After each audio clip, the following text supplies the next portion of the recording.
dimiliki oleh sekian banyak besti di Helloyo maupun di dunia real. Kalian mau tahu peraturannya seperti apa? Iya, masa enggak? Peraturannya gini teman-teman. Nah, kalau teman-teman ceweknya punya bucin, peraturannya tidak diizinkan ngelok sebelum jam 12 malam WIB. Nah, jam 12 malam WIB sampai jam 6 pagi itu waktu bersama pacar, waktu tidur ya. Nah, kalau jam 6 pagi udah lewat 5 menit aja, itu waktunya bersama teman-teman, bersama besti-besti. Nah, itu peraturan dibuat untuk tidak dilanggar, tapi disepakati bersama. Nah, tapi ada satu peraturan untuk Doni khusus ya, karena dia cuma cowok seorang di dalam grupnya kita-kita. Peraturannya gini, Doni dilarang kalau punya pacar, dilarang ngelok. Kalau punya pacar, ngerumnya bareng kita-kita aja. Nah, Doni pernah bilang kayak gini, kalian itu egois banget ya sama Doni, masa kalian ngelok, Doni kagak. Nah, dari situ Kayla bilang kayak gini, iya Doni, lo itu nggak boleh berproduksi, lo nggak boleh berkembang biak, cukup kita-kita aja yang berkembang biak, lo mah jangan, lo udah milik kami berempat. Itu kata Kayla teman-teman. Aduh, iyalah gitu ya. Ribet banget pokoknya, sebenarnya rempong banget nih, apalagi si Nafa nih. Aduh, rempongnya ini, aduh, peraturan kayak gini menurut gue rempong ya, tapi di keseharian mereka itu lebih rempong lagi nih. Peraturan kayak gini nggak ada apa-apanya sih sebenarnya di sini nih yang kita sebutin. Banyak peraturan-peraturan lagi yang udah paling rempong, paling ribet. Pokoknya peraturan terribet yang pernah gue temuin nih di sini nih Jamet Kuda sih. Tapi dengan adanya peraturan kayak gini nih, bikin kita tuh betah banget. Circle gue ini bener-bener kayak ini loh, gue nemuin nih sosok circle yang seperti ini gitu loh, yang jarang banget orang nemuin circle lainnya.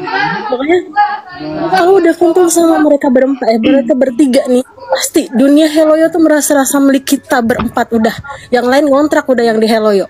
Udah nggak peduli mau ada apapun di luar, pokoknya kalau udah berempat nih udah benar-benar udah yang lain ngontrak dulu, udah ngontrak sana ngontrak. Nggak peduli sampai orang-orang lain mau bilang apapun. Sampai nih banyak ya kan, teman gue banyak, tapi tak seperti kalian ya kan. Kalian bela-belain top up, bela-belain apa demi gue ya kan, sampai pas kemarin gue event nggak jadi juara, lu bela-belain ya kan, mau ngadain event khusus buat gue ya kan, sendirian gitu, pesertanya cuma gue doang, jurinya kalian. Ya iyalah gue bakal jadi juara. Cuma yang bikin malu itu masa sertifikatnya si Doni juara 1 dari 1 peserta. Gimana? Tapi gue mau komplain ya kan, ngomong di sini gitu. Masa iya peraturan enggak gua hubungan masa diatur sama kalian? Lu boleh ngelok gua ya kan, lu enak ngelok ya kan sama pacar kamu, gua sama siapa? Kalau malam ya kan keluyuran ya di rumah orang gitu kan, kayak tuyul dari room kotak kayak gitu. Ina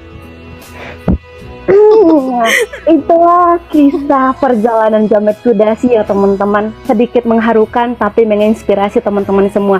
Satu pesan sebelum kami undur diri dari sini, satu pesan terakhir dari Jamet Kuda sih bilang kayak gini, jangan cari sosok seorang pacar karena pacar bisa putus, tapi carilah sosok seorang sahabat yang akan selalu ada untuk menemani kita di saat suka maupun duka. Kami Jamet Kuda sih pamit undur diri. Terima kasih. Assalamualaikum warahmatullahi wabarakatuh. Salam Om Swastiastu.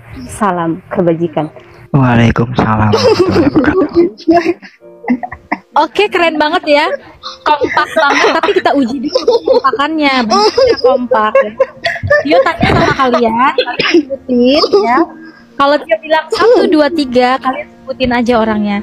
Dari kalian berempat, siapa yang paling suka curhat? Dikit-dikit curhat, dikit-dikit curhat.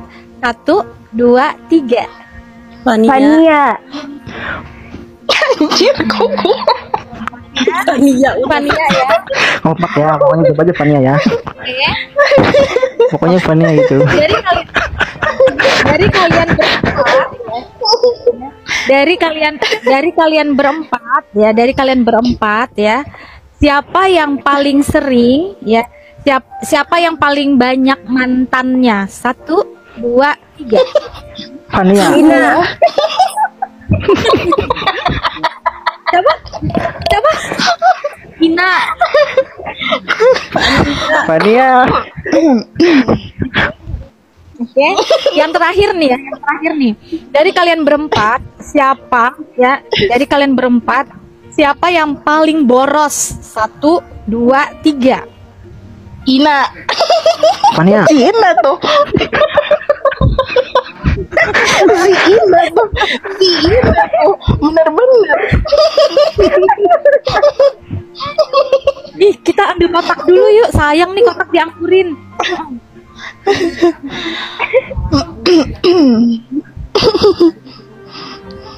Ini kayaknya kotak timpa ya. Tadi bee, sekarang dragon gitu ya. Ini kotak timpa. Ini buat rezeki kita ya. Alhamdulillah, alhamdulillah. Terima kasih baby-baby Tio, sayang-sayangnya Tio. Semoga kalian yang jadi juaranya ya. Terima kasih, sampai ketemu lagi. Amin. Amin, makasih Kak Tio. Assalamualaikum. To trouble. Oke, to trouble, adakah? Ada pasti ya. Dari tadi udah typing ya. Ya. Naikkan teman kamu bisa sayang. Yuk buka ya. Oke. Silakan naik sayang. Ya. Cuma berdua atau berempat sayang? Berdua, Kak. Oke. Tunggu ya sayang, Tio buka dulu mic-nya. Terus jangan lupa yel-yelnya. 1, 2, 3, 10 menit dari sekarang. Teknik. To trouble. Teknik. To trouble. Wir ya wir. Wir ya wir. Dum Ya wir. Dum tak. Cik cik cik. Bum bum bum. Ye. Yeay, kami to trouble yang selalu bersama dalam suka dan duka. Dalam suka dan duka. G double O D G O B. J double O J J O B. Good job.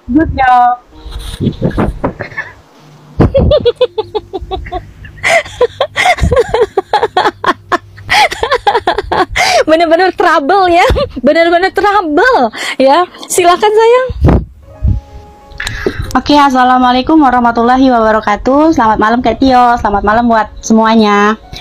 Di sini kita mau cerita tentang persahabatan kita yang sudah berjalan selama 2 tahun, dan itu kita bersahabat di real. Sebenarnya kita itu punya 3 sahabat. Kita itu bertiga, nama kita itu trio trouble. Tapi berhubung yang satunya itu rehat timingnya itu nggak selalu bareng sama kita gitu, jadi dia nggak bisa ikut. Makanya kita berdua aja yang ikutan. Nah, di sini aku mau cerita tentang awal pertama kali kita ketemu di sini. Sebetulnya kita berdua sama-sama satu provinsi. Kita berasal dari provinsi yang sama, yaitu kita dari Lampung, dan kita menjadi perantau di negara yang sama, yaitu Singapura. Kita bersahabat selama 2 tahun di sini. Kita itu selalu bareng-bareng. Kalau kita lagi libur, kita juga bareng. Kalau kita lagi ada masalah, kita juga selalu cerita bareng. Intinya kita itu satu frekuensi, dan juga kita itu memiliki banyak kesamaan ya, mulai dari masalah dari keluarga, begitu juga masalah percintaan. Itu bisa dibilang kita itu sama, dan itu pun tanpa sepengetahuan kita, tanpa kita sadari ternyata kita mempunyai kesamaan itu. Terkadang kalau aku lagi ada masalah, Well itu tempat pertama yang untuk jadi tempat curhat aku, gitu juga sebaliknya gitu. Dan menurut aku Well itu orangnya luar biasa banget. Dia mempunyai kepribadian yang aku bilang keras, tapi sama teman-temannya dia itu bisa jadi orang yang sangat lembut gitu. Dia juga dewasa karena di sini posisinya dia lebih tua dari aku. Tapi mohon maaf sebelumnya aku pernah buat dia nangis. Itu aku pernah buat dia nangis, dan dia ternyata ya emang cengeng juga gitu sebenarnya. Tapi kalau untuk sama orang yang lain, dia bisa dibilang orang yang sangat keras. Terus dia itu orangnya cuek ya, awalnya jutek banget. awal ketemu dia juga, dia tuh aku pikir dia orangnya sombong banget gitu, tapi ternyata aku salah gitu kan. Dan ternyata dia tuh orangnya asik, udah bisa dibilang kayak kakak sendiri kayak gitu. Dan juga dia orangnya nggak munafik. Kalau bagi saran juga dia itu kasih saran untuk kita itu yang apa adanya gitu. Yang apa lakuin, kamu tuh harus menjadi diri kamu sendiri untuk melakukan apa yang kamu mau gitu.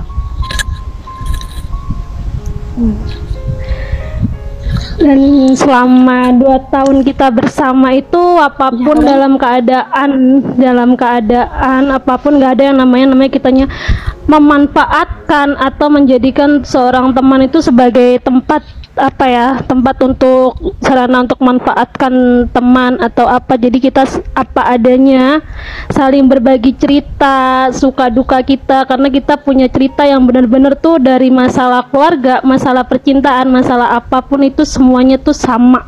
Dan intinya seru. Dan di sini pun sampai kita pernah suka sama satu cowok yang sama-sama bener itu itu bener satu cowok kita suka bareng. kita emang anak TikTok, jadi kita juga dulu pernah suka sama artis TikTok juga bareng. Tapi kita tidak nggak bikin persahabatan kita pecah belah cuma gara-gara cowok, karena itu nggak penting banget. Pecah belah hanya cuma gara-gara cowok, berantakan cuma gara-gara cowok, cuman gara-gara uang atau apa, itu benar-benar nggak penting dan itu valid banget. Dan di sini Lin itu seseorang yang benar-benar tahu posisi aku gimana, dia yang tahu benar-benar posisi aku, dia ngertiin posisi aku kayak gimana. Jujur waktu ditinggal dia itu, waktu dia bikin nangis aku itu, jujur di saat itu juga aku pas butuh dia. Dan di saat dia orang tua papa aku lagi pergi, aku butuh dia, ternyata dia lagi nggak bisa diganggu. Jadi ya udahlah, karena cuman dia doang yang selalu ada buat aku dan selalu ngertiin posisi aku, dimana aku, kerasnya aku, dia yang selalu paham semuanya. Intinya untuk Lin, untuk semangat apapun yang terjadi, jangan pernah Dua pelet aja, dua pelet aja. Kita di UKP ikut event Besti, tolong bantu dukungannya. Terima kasih. Yeay. Nah, sesuai nih nama kita Dua Pelet, kita langsung mulai aja ya Kak Hani. Kenapa sih nama tim kita Dua Pelet, Kak? Oke, di sini aku kasih tahu kenapa nama kita tuh Dua Pelet, karena kita tuh punya kisah real gitu, real nih, bener-bener real gitu, nggak diada-ada. Itu tuh pernah dikatain sama orang, katanya kita tuh pakai pelet katanya, karena mungkin menurut mereka muka kita pas-pasan, tapi kita dapet cowoknya masya Allah yang ganteng-ganteng gitu ya, karena daerah kita Kalimantan sama Banten terkenal kan hal magicnya. Ya udah itulah jadi kesamaan cerita kita itu, makanya kita bikin namanya Dua Pelet gitu. Nah, dari situ juga tuh kesamaan kita tuh banyak banget. Mulai awal kita ketemu di room dan kita tuh makin lengket ya Kak ya. Kita tuh awal ketemu di room inisial Buaya ya, seorang cowok gitu. Kita ketemu di roomnya dia tuh, ada Kak Hani. Aku ingat banget Kak Hani duduk di nomor 3. Terus kucuk-kucuk ya kan, aku datang dan aku emang anaknya so asik banget sama orang gitu kan, apalagi kalau sama cewek tuh aku langsung nimbrung aja tuh, nggak tahu mereka lagi ngobrolin apa itu, aku langsung nimbrung.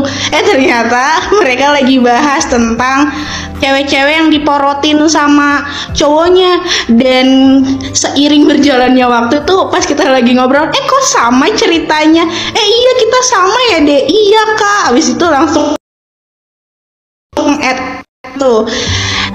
kita temenan, dan aku langsung SKSD tuh ke Kak Hani ya kan. Aku chat Kak Hani, awalnya sih dia biasa aja ya, tapi setelah lama kita makin kenal, malah dia yang makin SKSD gitu, malah aku yang cuek ke Kak Hani ya gitu. Perjuangan Kak Hani gitu kan, makin bucin banget sama dia, karena dia tuh kirain aku kan dia tuh anaknya tuh ceria gitu kan, friendly gitu. ternyata dia tuh di WA tuh paling cuek. Ya Allah, Masya Allah cueknya. Nah, ini benar-benar nih anak gitu kan, nggak sesuai yang ada di dunia Heloyo ini gitu kan. Tapi aku tuh sabar orangnya, makin aku tuh kan orangnya suka tantangan gitu, mau ketemu mau siapapun itu lama gitu. Aku belum tahu benar-benar karakter dia, aku dalemin dulu gitu. Tapi alhamdulillah lama-lama perjuangan aku gitu menghasilkan juga guys gitu. Akhirnya dia juga bucin lagi sama aku. Iya, saking dekatnya aku sama Kahan itu, semua hal yang aku alamin tuh selalu aku ceritain, mulai dari aku bangun pagi sampai malam mau tidur. Ya, aku di sini mau cerita. Waktu 10 menit mungkin buat kita berdua nggak ada apa-apanya, tapi sebisa mungkin, semaksimal mungkin kita akan pergunakan waktu yang Kak Tio kasih dengan sebaik-baiknya. Awal aku ketemu sama adik itu cerita awalnya itu sangat-sangat lucu, antara lucu dan memalukan Kak Tio, lucu dan memalukan. Karena gini, waktu itu aku buka room DJ ya.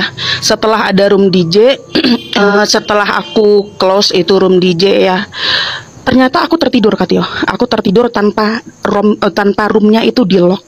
Dan Kak Tio tahu apa yang terjadi? Itu aku ngorok, bukan yang cuman enggak, tapi gitu ya Kak Tio. Dan itu sangat-sangat memalukan Kak Tio.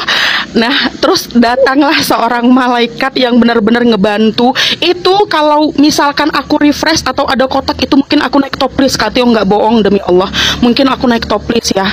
Tapi terus tiba-tiba ada temen aku, si Gia itu, dia karena dia admin ya, dia naik kayak gitu. Singkat cerita, ternyata si Gia itu disamperin sama adik, sama Ana, disamperin sama Ana karena ternyata si Gia teman aku itu berteman sama adik. Dia lihat di album aku ini ada Gia, oh Kak Gia ini berteman sama aku. Disamperin lah, kebetulan si Gia itu on. Nah, terus si Gia itu bangunin aku, dia pasang itu, dia setel itu musik gede-gede.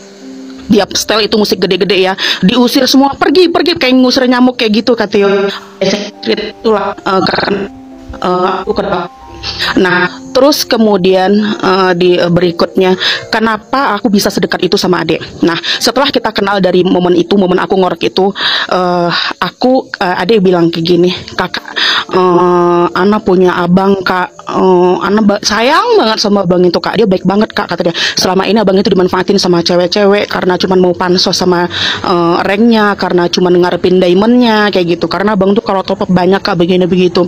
Waktu itu posisinya Kak Tio, aku mungkin baru putus sama mantan aku yang adek juga kenal itu orangnya siapa. Nggak lama sih, baru selang 3 hari aja. Nah, singkat cerita aku dikenalin lah sama si abangnya ini tadi. Nah, itu kita perkenalan nggak yang begitu kenalan langsung jadi, ngelok satu langsung jadi, enggak. Kita itu mungkin kurang lebih sekitar 1 minggu pengenalan baru kita jadian. Yang waktu itu pernah dia berbuat masalah besar mungkin ya, sampai orang-orang yang di sekitar dia, yang paling dekat sama dia, seperti admin-adminnya, semuanya pergi ninggalin dia karena kesalahan dia. Aku tidak ngomong apa-apa waktu itu. Aku cukup merasakan sakit hatinya, kecewanya dia, mungkin sama yang lain. Dan di sini dia harus tahu, aku pengen dia sadar siapa yang gak ninggalin dia ketika dia jatuh. Aku cuman minta, pertama jaga kepercayaanku. Terima kasih untuk 3 tahun ini aku masih bisa percaya sama kamu. Jaga diri, tetap jadi diri sendiri. Ini aku minta maaf ya Tio, aku lebih percaya teman seperti ini daripada teman yang ngomong panjang lebar curhat ini itu. Aku malah lebih takut karena nggak jarang musuh kita adalah teman terdekat kita, teman yang tahu baik buruknya kita, teman yang tahu kelemahannya kita. Aku lebih percaya teman yang seperti ini. Sudah terbukti realnya percayaan kita seperti itu. Mungkin itu dari aku. Aku di sini sebenarnya menyampaikan bahwa aku menganggap dia bestie aku. Aku tidak seperti yang lain yang selalu berbagi cerita apa-apa, tidak. Aku langsung ke intinya. Itu dari aku, tidak tahu dari Ara. Silakan Ara.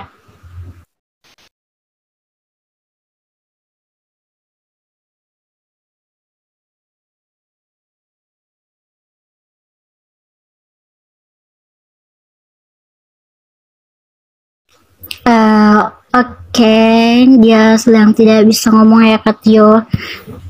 Tidak apa-apa. Seenggaknya aku terima kasih buat Kak Tio. Aku ikut acara ini, aku jadi kayak berpikir, sebenarnya teman aku yang sebenarnya tuh siapa sih, seperti itu. Bahkan ya, kalau misalkan aku lagi chat dia, misalkan aku lagi utang sama dia, aku nih rajin banget. Kalau udah, misalkan dia udah bilang besok, dari sore tuh aku udah ngingetin, aku udah tahu jadwalnya dia pulang jam berapa, kegiatannya jam berapa. Dari sore aku udah chatting dia, isi. Bahkan kayak pacar aku pun nggak jarang cemburu sama dia. Kamu lagi apa sih? Lagi chatting sama siapa sih? Aku nggak pernah bilang karena aku malu. Masa iya aku bilang sama pacarku aku lagi nagih utang? Rajin kali aku nanyain ke dia seperti itu ya kan. Tapi memang seperti itu, dia tuh kalau orang yang harus selalu diingetin. Oke Kak Tio, terima kasih.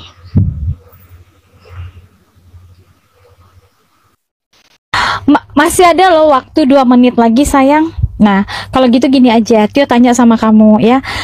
Kamu kan udah tahu dia suka minjem uang sama kamu, terus dia juga bayarnya juga nggak pernah telat. Nah, kenapa kamu berani banget kasih pinjam uang sama dia gitu loh?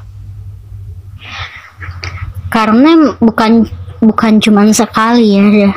Dia sering, mungkin karena udah sering minjem, aku ya udah nggak takut sama dia karena dia nggak pernah lari selama ini 3 tahun loh, dari dulu ya. Karena aku tahu dia tuh sering banget, suka banget kayak top up kayak gitu. Itu tengah malam dia sering telepon aku, spam aku kayak gitu. Makanya cara ampuh aku manggil dia itu kayak gini, kalau gak datang berhenti ya, aku bilang kayak gitu. Kalau dia gak datang, aku nggak akan tolong lagi dia. Makanya ini dia mau datang. Ya, terus kalau dia pinjam duit itu paling banyak berapa sih kamu kasih dia? Kalau dia pinjam duit? Sekitar 300 mungkin ya. Ya, 300. Nah, kalau dia minjem duit itu sebenarnya untuk apa sih? Apakah dia nggak punya pekerjaan? Top up, dia bukan tidak punya pekerjaan, pemasukan dia tiap hari. Aku tahu kenapa, makanya alasan aku kenapa aku berani kasih dia, karena memang dia ada pemasukan, dia ada pegangan gitu. Di kebanyakan dia itu kalau mau top up tuh gak sabaran, dan dia nggak pernah cek saldo dia. Kadang tengah malam dia bangunin aku ngechat kayak gitu, karena dia tahu aku malam kan ada gitu, kerjaan aku malam. Ya. Ya.